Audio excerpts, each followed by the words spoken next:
How many times has an early entrant true freshman come in and been starter right away for Alabama football?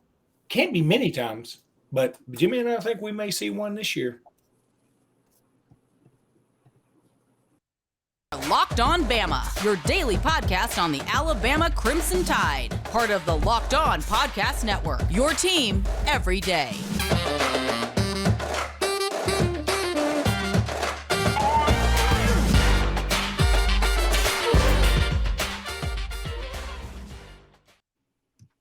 Hey, everybody, and welcome back into Locked On Bama. Don't know why I was focused on me there, but now I got both of us. Luke Robinson, that's me. Jimmy Stein, that's him.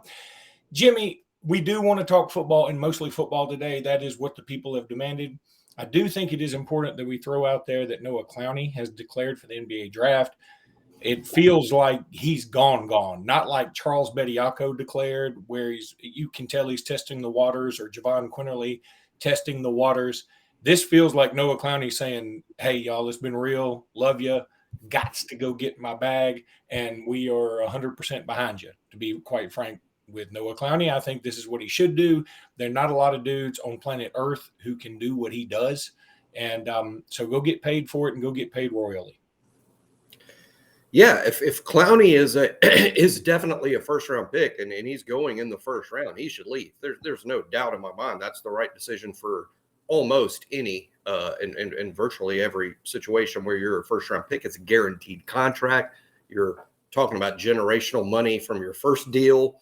You're a high-value investment. They're not going to let you go very easily. You'll always be a first-round pick that can help you get to a second contract. It's definitely the thing to do. Now, where you make the mistake is if you go pro too early and you're a second-round pick or you're undrafted, and then that leads to basically a career's worth of problems right off the bat. I don't think that's going to be the situation with Clowney. If he's feels certain that he's going to be a first-round pick, and it appears to us he probably is. As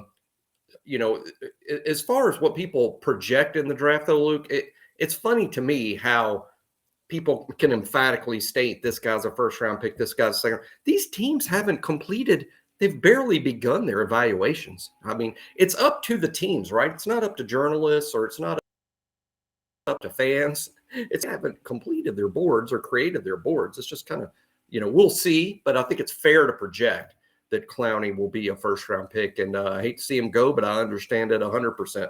Now, Bediako and Quinterly, I don't see them being first-round picks. I don't see them being picked at all, to be honest, although Bediako is a great example of a kid that should come back to school and stay in school, because he's a guy that with further development can become a first-round pick in the draft, maybe even after his senior year. But he's a guy that can become that, but I don't think he's that today.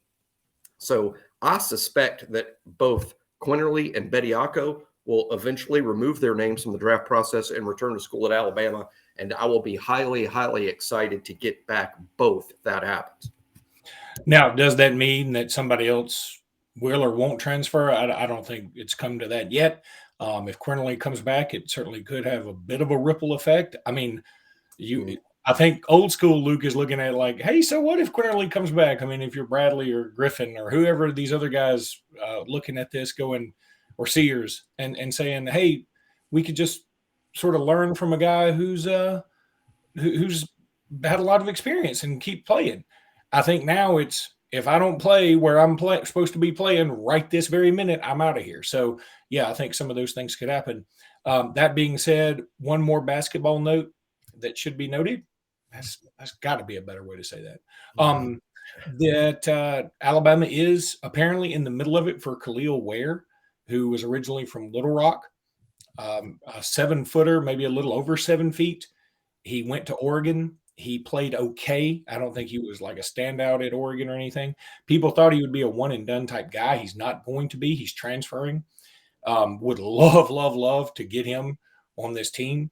That would give us, assuming Bediako comes back, and we all think he will, that'd give us 2 7-footers, one of them much more athletic than the other one.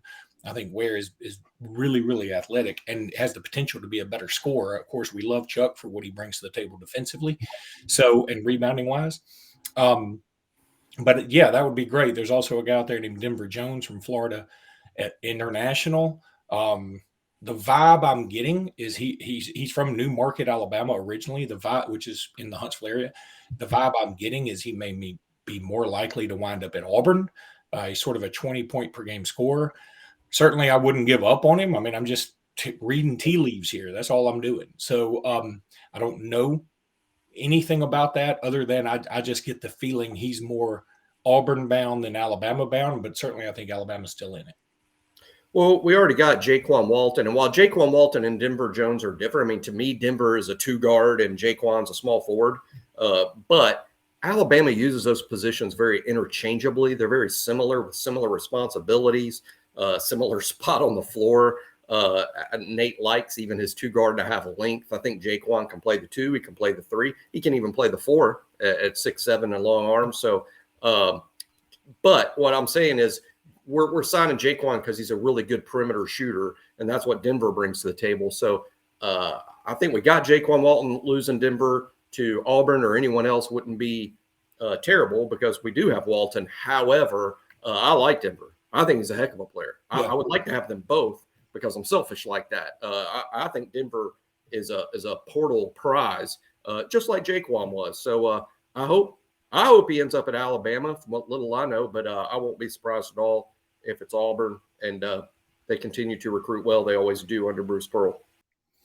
Yeah, and also Auburn's having Johan Trehor leave and Chance Westry, and there's rumors out there that Alabama has contacted Johan Trehor, which I'm not against it. I mean, yeah, he was a bust this year as a 5-star center type for Auburn. He was a bust. He didn't come to fruition. We're so used to guys coming in and being Brandon Miller, Jabari Smith. This guy wasn't that. But who's to say he couldn't be Walker Kessler next year? So, again, I'm not saying I'm dying to have him. I'm not saying I think it would mean horrible things if we took him. It's just basketball is so weird right now. All you got to do is look at the Final Four. It was weird watching that Final Four. The San Diego State game and Florida Atlantic game was nice and a buzzer beater to win it. I'm going to keep saying this, and people keep saying that I'm nuts. Okay. I think that game would have been a lot better if it had been Duke hitting a buzzer beater against Kentucky. I think we'd all remember that game much more and have much more fun with it. A lot more people would. Yeah. So, again, whatever his name, Butler, that hit it for San Diego State, he'll remember that the rest of his life, and I think that's wonderful, and I'm proud of him, and I think it's great. I'm not discounting what these teams have done.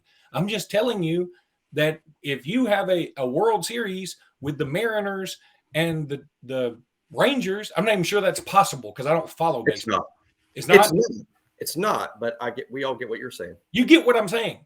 So, but if I know it's possible to have a World Series with the Dodgers and the Yankees, and if they're playing, I'm watching it, and I hate baseball. So, yeah, I'm just telling you, it makes a difference to have your brand name teams in there. So, anyway, I know a lot of people kill me for this all the time, and I get it. Maybe I deserve it. I'm just telling you, I'd much rather see UCLA hit a buzzer beater against North Carolina than San Diego State hit once against Florida Atlantic. That's just me.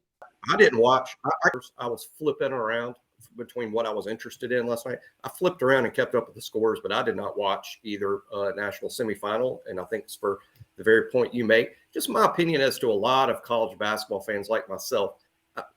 I lost some interest in what was going on in the tournament when Alabama lost because I got kind of like, I wanted to pick up my ball and go home because my team lost, and I'm depressed about that. But secondly, another thing that hurt is all the teams in my bracket were gone too.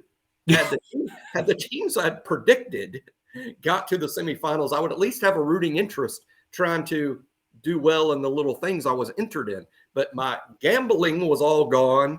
My team was gone. I was just in sort of a bad mood over it. But I did want to know what was going on, so I would flip every few minutes and catch a score in a couple seconds, and I saw the buzzer beater. So, but I lost interest too, and I think it's largely for the point you make. Had it been Duke versus Kentucky and Indiana versus Arizona, I probably would have watched. Yep, I'm with you. Let's take a break. We're going to talk a little bit about Built Bar because we love the Built Bars. They're awesome. You want to talk about brand names? They got them. They got them at Built Bar because they are the brand for healthy, delicious bars. The Built March Madness bracket is here. We only got one game left, y'all. We know you have a favorite bar or puff, and now's your time to go make it count. Go to builtmarchmadness.com to vote for your favorites. You know I'll be voting for that churro puff because I love that mother. I was about to read the insert your favorite bar or puff here, which I'd already done. Only I can screw up a live read when I successfully completed said live read. And if you want Alabama to win, then you'll be voting for that bar too. The churro puff, that is. Support your team, support your bar or puff. And when you vote for your favorite bar or puff, you will be entered into a drawing where 50 lucky Locked On listeners will get a free box of Built. That's a free box of Built. Not only that, but one Locked On fan will win a 12-month subscription to Built to have Built's best bars or puffs delivered monthly straight to your door. And you got to try Built. They're so good. Best protein bar ever. Seriously, not playing around. They're so amazing. You won't think they're good for you. What makes Built bars and puffs so good? Well, for starters, they're covered in 100% chocolate, and they're high in protein. That's right. Real chocolate, real protein, not messing around here, folks. Run to builtmarchmadness.com right now to vote for your favorite bar or puff and pick up a box while you're there. You can vote every day in March. So hop in and support your pick.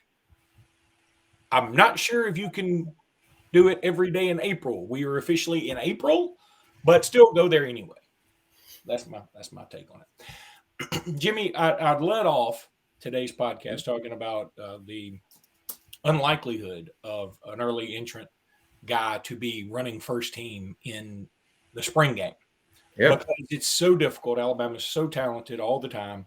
It's not us bragging. That is what it is. I mean, Alabama's roster is, and Georgia's roster, and Ohio State's roster, and sometimes Clemson's roster and LSU's are just different than whatever other rival fan base happens to be listening to this right now going, well, Auburn's roster is pretty good. Yeah, they're pretty good. They're not bad. They're Power 5. They ain't one of those other rosters I just mentioned. It doesn't mean you can't ever win a game. It just means your roster is not as good. I think the NFL points this out all the time. So the likelihood that a guy can come in from high school, essentially graduate high school early, get to Alabama, and by the time spring practice or A-Day rolls around, be the number one dude is pretty not good, pretty low. Caleb Downs though, Jimmy, he can do it. That guy is, I hate to say he's a beast, because when you think beast, I think of Marshawn Lynch type of running back, or Will Anderson type of defensive end. I think this guy is special in a different way. Like he doesn't just hit you. He doesn't just run over you. He's smart. He's a good kid. He can make plays, and he's super athletic. I mean, he's got it all, baby. Yeah, I think the comp that we've been saying with Caleb Downs from the very start, from recruiting and then through recruiting till when he signed with Alabama till now he's shown up at Alabama, I think there's a pretty consistent comp to him that makes a ton of sense, and that's Minkah Fitzpatrick. He's a lot like Minkah, and by that I mean he's a lot like Minkah in every way. I think if you guys remember when Minkah was here, he famously said in interviews that he took some psych test that Alabama makes all these kids do, and Minkah was the only kid on the team whose psychological profile match Nick Saban's, that Minkah and Nick Saban sort of think the same and have the same approach to things. And that's so rare for these guys. And obviously Nick Saban's a rare person. Well, Caleb Downs is so similar to Minkah in that way. And then you look at what he does on the field. One of the things Minkah famously did to me, Luke, that I'll always remember about Minkah when he was at Alabama, he played cornerback, he played star, and he played safety. He played all three positions, even though he was only at Alabama for 3 seasons. I think you're going to see Caleb do something similar, or at least be capable of something similar. Right now, he's apparently at safety. We're figuring this out from the photos and video that's produced by Alabama that we get to review them, and then we sort of pick it apart like it's. But even on the famous play where Jalen Milroe threw the ball to Ja'Cory Brooks, and everybody's seen that, right? If you break that play down, which is clearly the first team, you got Milroe probably playing a lot of first team reps at quarterback. Ja'Cory Brooks, certainly first team. Kool-Aid McKinstry, certainly first team. Who's also in the play on the video? Caleb Downs. That's why we're talking about it. I mean, Caleb's out there with the first team. We've seen other video, other photos of Caleb appearing to be with the first team as much as we can piece things together.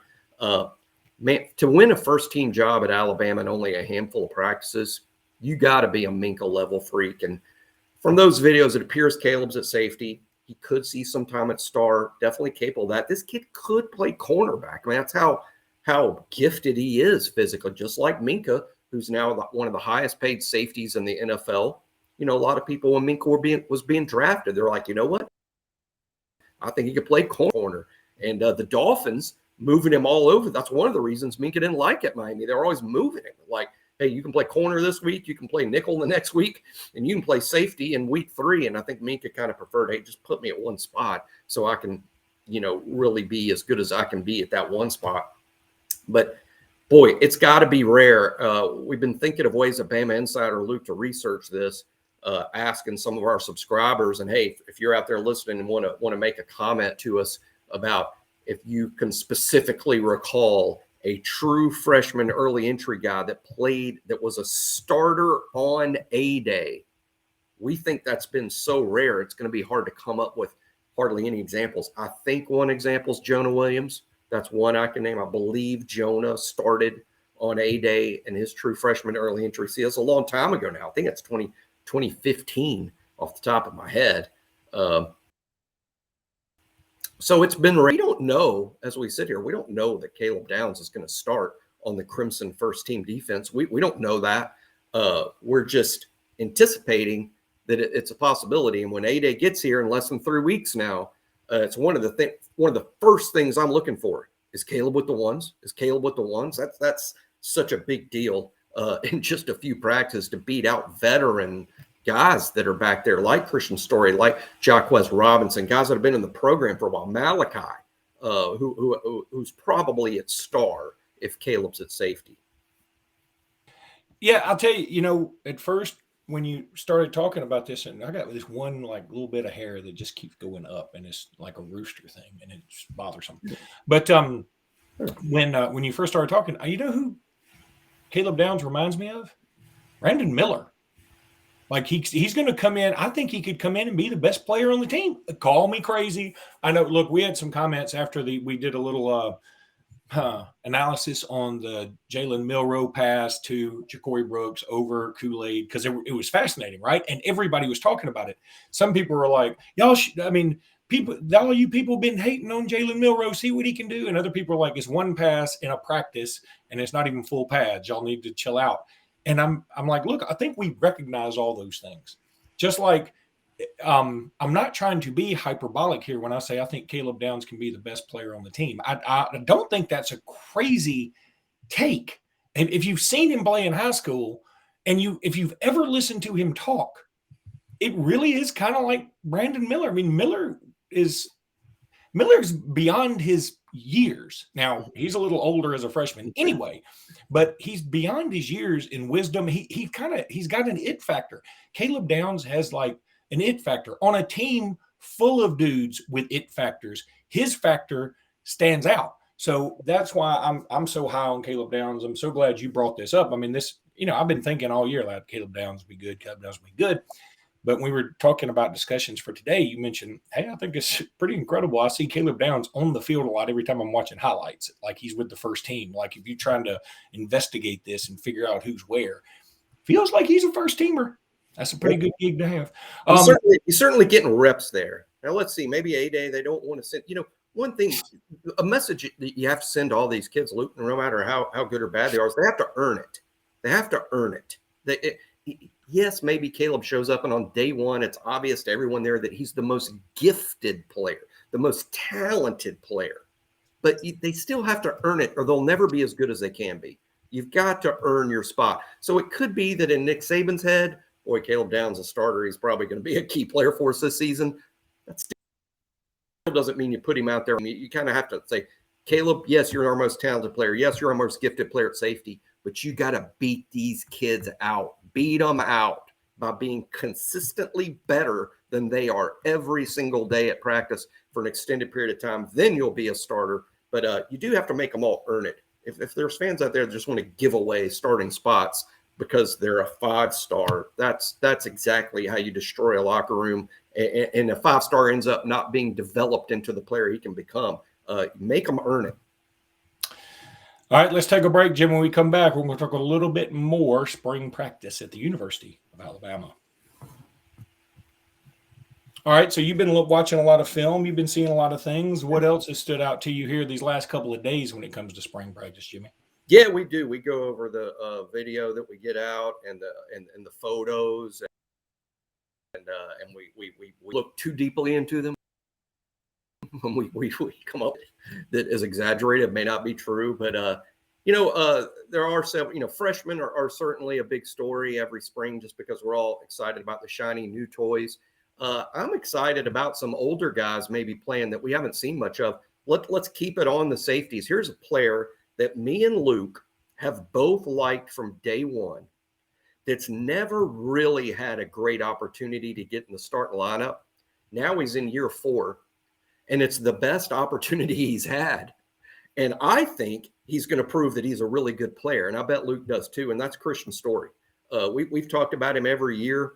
The limited chances we've gotten to see him, whether it's garbage time at the end of games or A-days, I've been impressed with the kid every time myself. Now, I also have never believed he's been, shortchanged out of a starting spot. He just hasn't been as good as the guy that's ahead of him. But now he might be. And let me tell you, Luke, if Caleb Downs is a true freshman starter at one safety spot, it makes all the sense in the world to have the oldest kid possible next to him, because even as smart as he is and as natural as he is, and with his great intangibles and picking up on things quickly, he's still going to get lost at times. And you'll need a traffic cop next to him to consistently line him up. It might be Malachi, or it might be a guy like Kristian Story, who, even though he's never been a starter, look, he's in year 4. He's a smart kid. This was a high school quarterback. I think Kristian Story has all the makings of an excellent traffic cop. You need one, period, but you really need one if the other safety is a true freshman. So I think our guy, Kristian, that we've really built up here on Locked On Bama since the start, because we both liked him, I'm looking forward to seeing Kristian get the best opportunity he's gotten so far to become a starter. And I'll personally, a lot of people will be like, hey, if he's been here 4 years, he hasn't been a starter yet, he must not be very good. I have a ton of confidence in Kristian Story. I think he will be good, in part because he does have those safety intangibles. I love that he was a high school quarterback, that he was a do-it-all high school guy that sat here to learn the defense for 3 or 4 years, and now he can traffic cop Caleb, free up Caleb to go make plays, because Kristian's the one that's getting the signals from the sidelines and making sure everybody in the back seven's lined up.